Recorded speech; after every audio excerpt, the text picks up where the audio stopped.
Welcome to kitchen spark. இன்றைக்கி நம்ம கிச்சனில் என்ன பார்க்க போகிறோன்னு கேட்டிங்கன்னா முட்டை பிரியாணி செய்யலாங்க. இன்றைக்கி நம்ம லஞ்சுக்கு ரொம்ப சூப்பராக ரொம்ப சுலபமாக குக்கர்லேயே பார்த்திங்கன்னா முட்டை பிரியாணி செய்ய போகிறோம். சாப்பிட்றதுக்கு ரொம்ப டேஸ்டான இந்த முட்டை பிரியாணி நாம் இன்றைக்கி எப்படி செய்யலான்னு பார்க்கலாம். அதுக்கு முன்னாடி இன்னும் நீங்கள் நம்ம சேனலை சப்ஸ்கிரைப் பண்ணலைன்னா சப்ஸ்கிரைப் பண்ணிடுங்க. அப்படியே பக்கத்தில் இருக்கிற பெல்லைக்கானை கிளிக் பண்ணிடுங்க. வாங்க நாம் இன்றைக்கி இந்த பிரியாணி எப்படி செய்யலான்னு பார்க்கலாம். ஃபஸ்ட்டு நம்ம குக்கர் அடுப்பில் வச்சுட்டு கொஞ்சம் ஆயில் எடுத்துக்கலாம். 1 டேபிள் ஸ்பூன் அளவுக்கு பார்த்திங்கன்னா நெய்யும் எடுத்துக்கலாங்க. இப்போ நம்ம ஆனியனை கேரமலைஸ்ட் பண்ணி எடுத்துக்க போகிறோம். அதுக்காக பாருங்கள், ஒரு 2 பெரிய வெங்காயம் இந்த மாதிரி நல்லா நீல வாக்கில் கட் பண்ணிவிட்டு நல்லா கேரமலைஸ்ட் பண்ணிக்க போகிறோம். நல்லா ஃப்ரை பண்ணி எடுத்துக்க போகிறோம். பாருங்கள், நல்லா வதக்கி விட்டுறலாம். வெங்காயம் நல்லா வதங்கி வரட்டும். நல்லா ஹை ஃப்ளேம்லேயே வச்சுட்டு நம்ம வதக்கி விட்டுறலாம். சீக்கிரமாக உங்களுக்கு ஆனியன் கேரமலைஸ்ட் ஆகிடும். பாருங்கள், நல்லா பொரிஞ்சு வந்துருச்சு. இப்போ ஆனியனை நம்ம ஒரு பவுலுக்கு மாற்றி எடுத்து வச்சுக்கலாங்க. எண்ணெயிலேருந்து எடுத்து வடித்து எடுத்து வச்சுக்கலாம். பாருங்கள், எல்லாமே எடுத்தாச்சு, இருக்கட்டும். நெக்ஸ்ட்டு அதே ஆயிலில் கொஞ்சம் மஞ்சத்தூள் ஆட் பண்ணிவிட்டு இப்போ முட்டை பிரியாணிக்கு பார்த்திங்கன்னா இந்த மாதிரி முட்டையை நான் வேக வச்சு எடுத்துருக்கேன். அதை கொஞ்சம் ஃப்ரை பண்ணி எடுத்துக்க போகிறோங்க. இந்த மாதிரி கத்தியில் கொஞ்சம் கீரல் போட்டு விட்டுட்டுனா உங்களுக்கு பார்த்திங்கன்னா பிரியாணியில் ஆட் பண்ணிடலாம். முட்டையிலையும் உங்களுக்கு உப்பு காரமெல்லாம் நல்லா பிடிச்சி வந்துடும். ஒரு 6 முட்டை எடுத்துக்கலாம். அதுவும் இந்த மாதிரி நீல வாக்கில் எல்லாமே கட் பண்ணி விட்டுட்டு எடுத்து நல்லா ஃப்ரை பண்ணிக்க போகிறோம். நல்லா ஹை ஃப்ளேம்லேயே வச்சுட்டு முட்டையை நல்லா ஃப்ரை பண்ணி எடுத்துக்கலாம். அவ்வளோதான் பாருங்கள், முட்டை நல்லா ஃப்ரை ஆகி வந்துடுச்சு. இது பிரியாணியில் ஆட் பண்ணல ரொம்ப டேஸ்ட்டாக இருக்கும். பாருங்கள், இப்போ இதை ஒரு பிளேட்டுக்கு மாற்றி வச்சுக்கலாம், இருக்கட்டும். அதே ஆயிலில் கொஞ்சமாக ஒரு 2 துண்டு அளவுக்கு பட்டையும், ஒரு 3 கிராம்பு, ஒரு ஸ்டார்ப்பு, ஒரு அன்னாச்சி முக்கு அதை ஆட் பண்ணிக்கலாம். அப்புறம் பார்த்திங்கன்னா ஒரு 1.5 டீஸ்பூன் அளவுக்கு சோம்பு எடுத்துக்கலாங்க. அதையும் ஆட் பண்ணி விட்டுறலாம். அதுக்கப்புறம் பார்த்திங்கன்னா 2-3 பிரியாணி இலை எடுத்துக்கலாம். ஒரு 3 பச்சை மிளகாய் நீல வாக்கில் கட் பண்ணியிருக்கேன், அதையும் எடுத்துக்கலாம். எடுத்துட்டு இதை கொஞ்சம் நல்லா பார்த்திங்கன்னா வதக்கி விட்டுறலாங்க. நல்லா உங்களுக்கு வாசனை வர வரைக்கும் வதக்கி விட்டுறலாம். நெக்ஸ்ட்டு பார்த்திங்கன்னா இதில் 2 பெரிய வெங்காயம் நீல வாக்கில் கட் பண்ணியிருக்கேன், அது இது நம்ம ஆட் பண்ணிக்கலாங்க. வெங்காயம் நல்லா வதங்கி வரணும். வெங்காயத்தை நல்லா வதக்கி விட்டுறலாம், வதங்கட்டும். நெக்ஸ்ட்டு பார்த்திங்கன்னா வெங்காயம் வதங்கினதுக்கப்புறம் ஒரு 2 மீடியம் சைஸ் தக்காளியை எடுத்து அதையும் வதக்கி விட்டுறணும். தக்காளி வதங்கிறதுக்கு கொஞ்சம் உப்பு ஆட் பண்ணிவிட்டு தக்காளியும் நல்லா எண்ணெயில் வதக்கி விட்டுறலாங்க, வதங்கி வரட்டும்.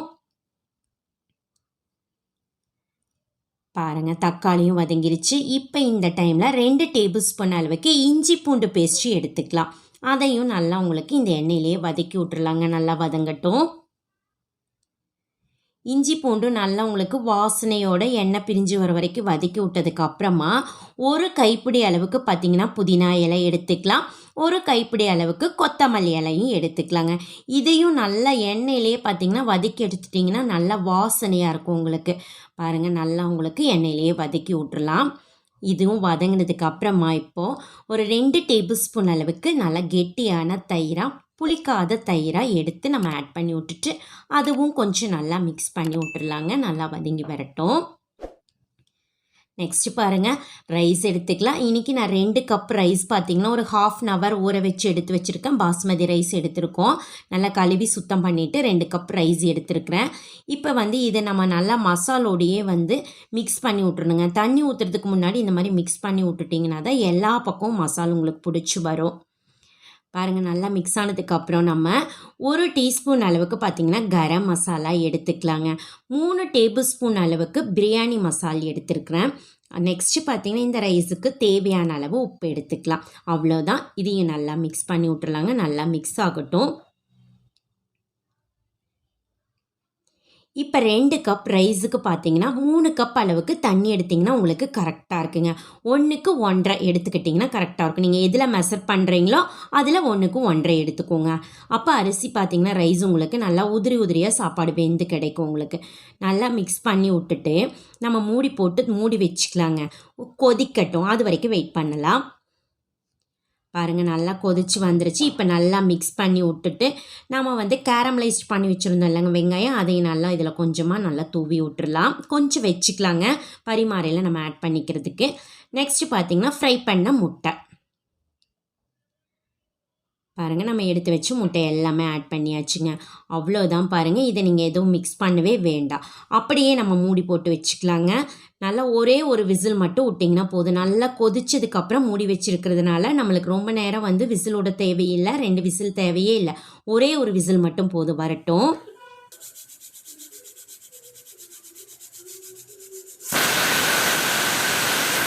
பாருங்க ஒரு விசில் வந்துருச்சு. நல்லா விசிலாக அடங்கினதுக்கு அப்புறமா நம்ம எடுத்து ஓப்பன் பண்ணிக்கலாம். பாருங்கள் ரைஸ் நல்லா குக் ஆகிடுதான்னு பார்த்துக்கலாம். வாவ், நல்ல கமகமன் வாசனையோட நம்மளுக்கு முட்டை பிரியாணி ரெடி ஆயிடுச்சு. பாருங்கள் நம்ம எப்படி வச்சோமோ அதே மாதிரி நல்லா ரைஸ் குக் ஆகி வந்திருக்குது. கொஞ்சம் மேலே நெய் ஆட் பண்ணிக்கலாங்க, நல்லா வாசனையாக இருக்கும் உங்களுக்கு. இப்போ நம்ம மிக்ஸ் பண்ணி விட்டுக்கலாங்க. பாருங்கள் ரைஸ் குழஞ்சிடாமல் நல்லா உதிரி உதிரியாக உங்களுக்கு இருக்குது. இப்போ நாம் இந்த முட்டையை எடுத்து ஒரு பிளேட்டுக்கு மாற்றி வச்சுட்டு மிக்ஸ் பண்ணிக்கலாம். பாருங்கள் முட்டையெல்லாம் மாற்றியாச்சு. இப்போ நல்லா மிக்ஸ் பண்ணி விட்டுறலாம். ரைஸ் நல்லா குக் ஆகியும் வந்துருச்சு நம்மளுக்கு. இப்போ இதை நம்ம ஒரு பிளேட்டுக்கு மாற்றிட்டு சர்வ் பண்ணிக்கலாங்க. அவ்வளோதான் பாருங்கள். நான் இப்போ ஒரு பிளேட்டுக்கு மாற்றிக்கிறேன் ரைஸை. ரொம்ப சூப்பராக நல்லா சீக்கிரமாக பார்த்திங்கன்னா நம்மளுக்கு குக்கர்லேயே ரெடி பண்ணியாச்சு பிரியாணி.